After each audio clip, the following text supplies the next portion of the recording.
Selamat siang teman-teman semua yang berada di seluruh Indonesia. Kembali lagi bersama saya di Drasi Channel. Ya, di video kemarin kita sudah belajar mengenai dasar-dasar dari bahasa pemrograman Python ya, terutama ciri khasnya Python dibandingkan dengan bahasa pemrograman lainnya. Dan sekarang kita akan belajar kembali baik secara teori maupun praktek tentang aturan pemrograman yang ada di dalam Python dan juga tipe data yang dipakai ataupun tipe data yang biasa digunakan di bahasa pemrograman Python. Jadi, sebelum saya memulai ke materi berikutnya, jangan lupa teman-teman untuk like, share, komen, dan subscribe ya. Dan juga nantinya akan ada konten-konten menarik lainnya. Jadi, happy watching teman-teman. Ya, di sini kita akan masuk ke materi berikutnya ya. Teman-teman yang baru saja belajar pemrograman awal, nah, teman-teman harus paham dulu ini mengenai alur ataupun flow dari algoritma dasar. Nah, di dalam algoritma dasar ada 3 hal yang penting, yaitu input, proses, dan output. Nah, apa sih input, proses, dan output itu? Ibaratnya gini teman-teman. Teman-teman mahasiswa mungkin yang sedang di rumah itu sedang masak ya, misalnya. Teman-teman ingin memasak sesuatu, ya kan? Nah, teman-teman kan harus mempersiapkan bahan-bahannya dulu, kemudian nantinya akan diolah bahan-bahannya, lalu akan dimasak, dan nanti akan menghasilkan sebuah hidangan masakan yang enak. Nah, dari langkah-langkah itu, kita akan bagi ke dalam sebuah input, proses, dan output. Nah, itu sama saja yang kita pakai di dalam sebuah algoritma. Seperti itu. Nah, kemudian setelah teman-teman merancang sebuah algoritma, nantinya harus diterjemahkan nih. Nah, diterjemahkannya kalau di dalam bahasa komputer itu ke dalam bentuk program. Seperti itu teman-teman. Jadi di dalam pemrograman dasar yang teman-teman harus ketahui adalah 3 alur ini ya, input, proses, dan output. Seperti itu. Atau kita menyebutnya sebagai IPO. Input, proses, dan output. Seperti itu. Kemudian yang berikutnya. Nah, di dalam bahasa pemrograman Python, untuk sintaksnya sendiri, hampir sama dengan bahasa pemrograman pada umumnya, seperti Java maupun PHP maupun bahasa pemrograman lain. Nah, kemudian teman-teman di dalam pemrograman Python, untuk menuliskan sintaknya ya, untuk menuliskan sintaknya secara umum, cukup menulis ataupun mengetikkan nama fungsi, kemudian diikuti oleh nilai yang ada di dalam fungsi tersebut. Seperti contoh berikut. Nah, di sini teman-teman dihadapkan dengan sebuah contoh untuk fungsi mencetak tulisan yang berisi belajar Python. Jadi teman-teman tinggal menuliskan fungsi print, kemudian diikuti tanda kurung ya, kurung biasa, kurung buka, dan kurung tutup. Kemudian di dalam isian kurungnya tersebut, teman-teman harus mengisikan nilai yang nantinya akan dicetak, yang akan dikeluarkan di dalam hasilnya nanti seperti apa gitu. Nah, di sini sebagai contoh, saya isi untuk belajar Python. Dan nanti pada saat dijalankan skripnya, maka akan melihat output berupa teks belajar Python. Seperti itu, teman-teman. Kemudian yang kedua, nah, di bahasa pemrograman Python sendiri ini, sifatnya case sensitive. Apa sih case sensitive itu? Seperti ini, teman-teman. Kalau misalnya teman-teman menulis sebuah fungsi print, ya kan? Nah, print tadi kan digunakan untuk mencetak dengan format huruf kecil semua.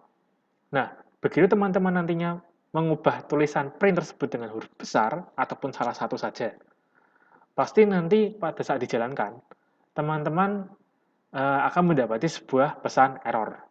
Nah, dan aturan ini juga berlaku untuk variabel maupun fungsi-fungsi lainnya.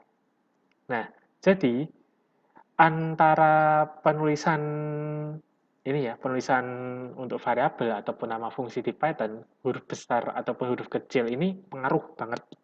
Jadi teman-teman harus memperhatikannya dengan seksama. Dan sekarang, mari kita lihat ke dalam contohnya ya. Nah, di sini saya mengaktifkan dulu untuk Python-nya, ya. Nah, di sini teman-teman akan melihat untuk tampilan interpreter saya. Nah, sekarang di sini saya akan membuat fungsi untuk mencetak sama. Misalnya kita membuat fungsi cetak untuk mencetak, kita belajar pemrograman Python. Kita akan menuliskan script berikut, print, kemudian diikuti isian belajar Python itu menyenangkan.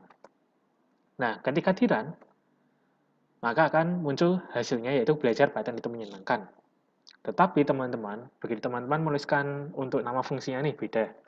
Print, kemudian diikuti dengan tulisan sama. Belajar Python itu menyenangkan. Nah, di sini teman-teman bisa melihat nih, kalau di interpreter, untuk warnanya kan beda dengan yang di atas ya. Nah, ini karena fungsi default awal yang benar penulisannya adalah yang di atas. Dan di sini kita sudah menamainya dengan sebuah variabel yang baru. Jadi begitu kita run, maka akan muncul pesan error seperti ini. Karena nama print ini sendiri tidak dikenali di Python. Nah, jadi teman-teman harus memperhatikan untuk penamaan tulisan yang ada di dalam code Python ini. Nah, ini saya berikan contoh lainnya. Misalnya saya punya nilai 1 sama dengan 10. Kemudian saya ingin cetak nih untuk nilai satunya. Print nilai 1. Maka yang keluar adalah nilai 10. Sekarang saya akan membuat satu variabel lagi, tapi dengan penulisan yang berbeda. Nilai 1 sama dengan 15. Kemudian, saya cetak lagi nilai 1. Nah, pasti yang akan keluar adalah nilai 1 dengan nilai 15. Jadi, untuk penamaan nilai ini berbeda ya. Antara variabel 1 dan variabel lainnya, kalau teman-teman menuliskannya berbeda, pasti hasilnya juga akan berbeda. Seperti itu, teman-teman. Ya, kemudian yang berikutnya, teman-teman. Tadi kita sudah belajar mengenai aturan dasar ya di pemrograman Python untuk penulisan dan juga case sensitif.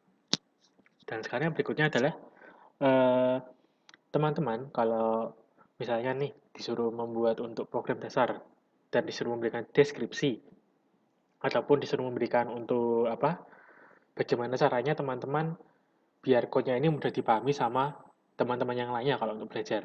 Nah, di sini ada fitur yang namanya komentar.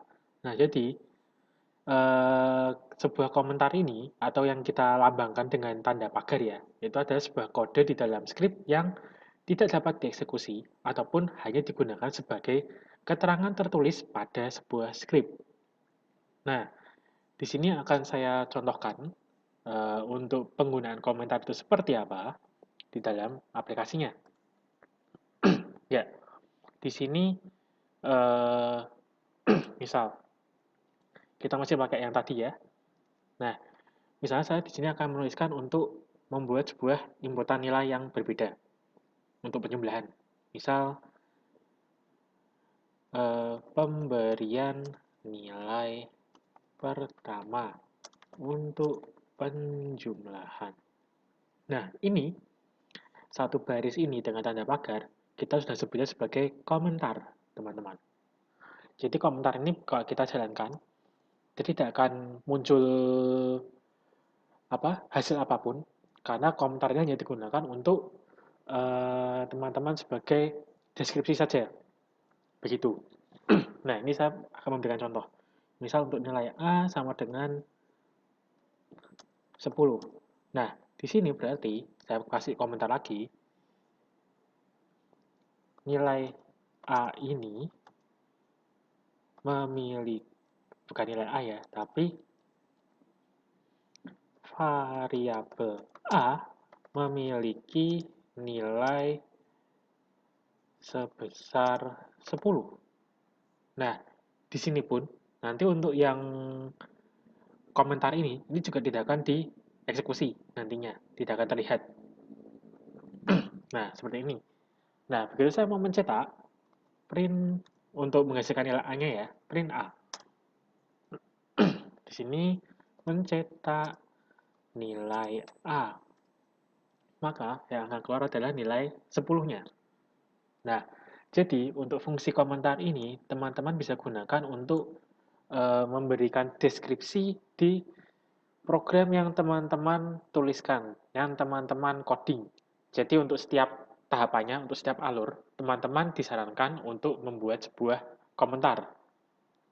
Jadi boleh dipakai, boleh enggak. Nah, itu gunanya untuk mempermudah teman-teman nantinya membaca alur dari program yang teman-teman buat. Seperti itu. Di dalam bahasa pemrograman Python ya. Karena untuk fungsi komentar di bahasa pemrograman lainnya itu ada juga, tapi dengan cara yang berbeda. Seperti itu teman-teman. Ya, sekarang kita kembali lagi ke materi.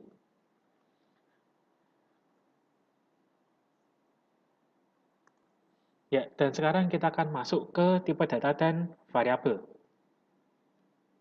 Nah, ternyata di dalam sebuah pemrograman ya, banyak sekali tipe data yang digunakan. Nah, tapi sebelum masuk ke tipe data nih, apa sih tipe data itu?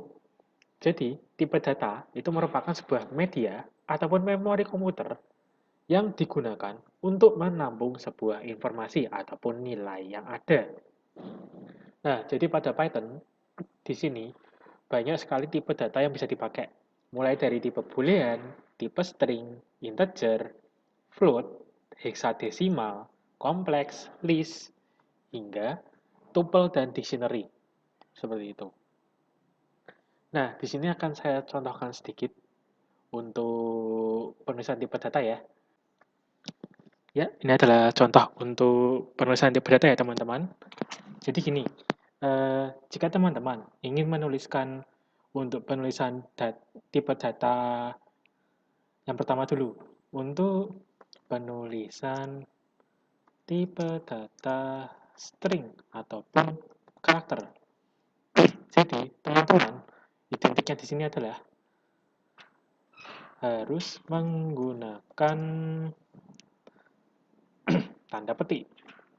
Boleh tanda petik 2 atau tanda petik 1. Seperti ini. Atau dengan tanda petik 2 sebanyak 3 kali. Seperti ini teman-teman. Atau dengan menggunakan tanda petik 1 sebanyak 3 kali juga seperti ini. Jadi contohnya, misal saya ingin mencetak untuk tulisan mari kita belajar Python. Dan di sini saya akan menuliskan juga untuk tipe data karakter.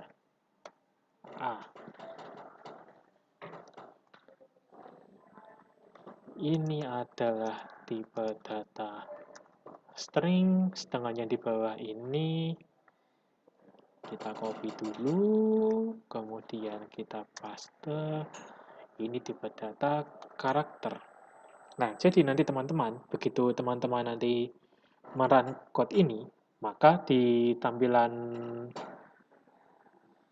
interpreter kalian seharusnya akan muncul hasilnya, yaitu mari kita belajar Python dan juga karakter huruf A, seperti itu. Jadi ini untuk yang tipe data string maupun karakter. Kemudian yang kedua, untuk penulisan dengan tipe data integer maupun float. Float. Ya, kita bisa melakukan hal yang sama, kita buat print-nya dulu. Kemudian diikuti oleh angka ataupun bilangan yang akan ditulis. Berbeda dengan tipe data string maupun karakter tadi ya.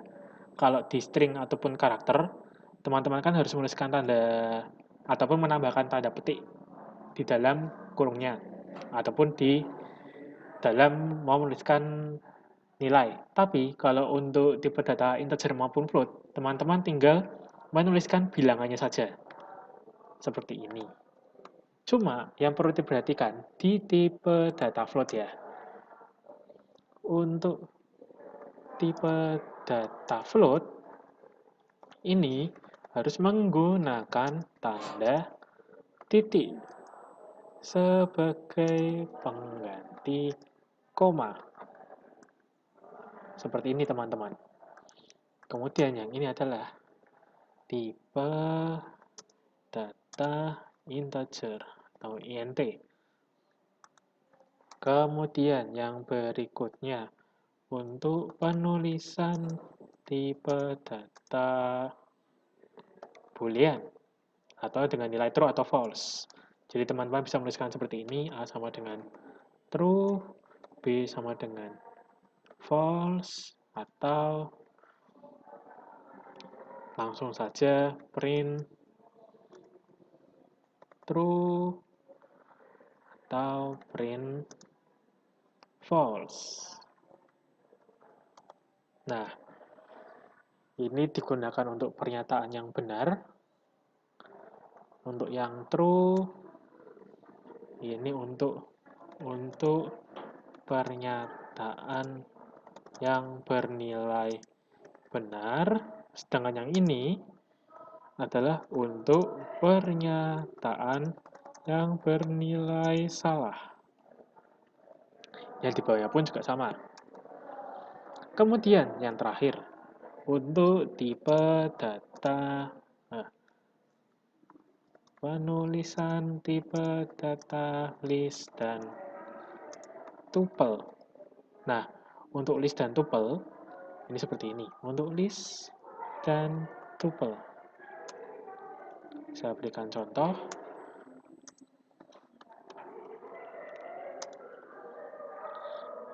Dua, tiga, empat, A, B, C,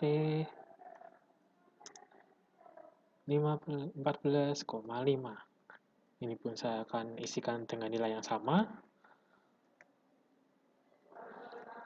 Kemudian saya panggil untuk saya cetak print list 1.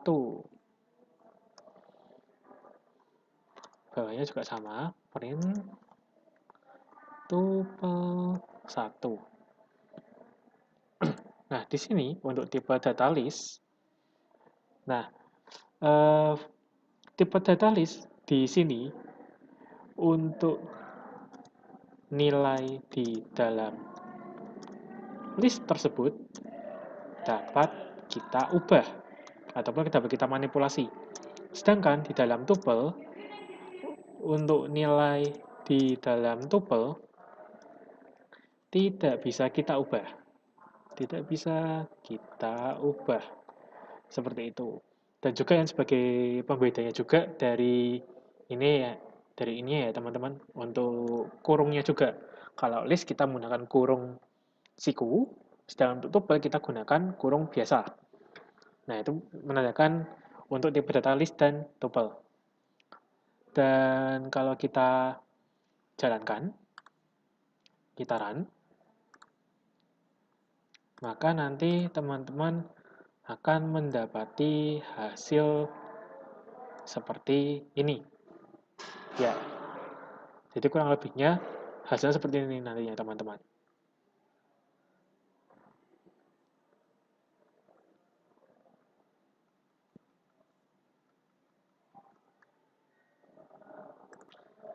Ya, dan sekarang kita akan masuk ke materi berikutnya, yaitu variabel.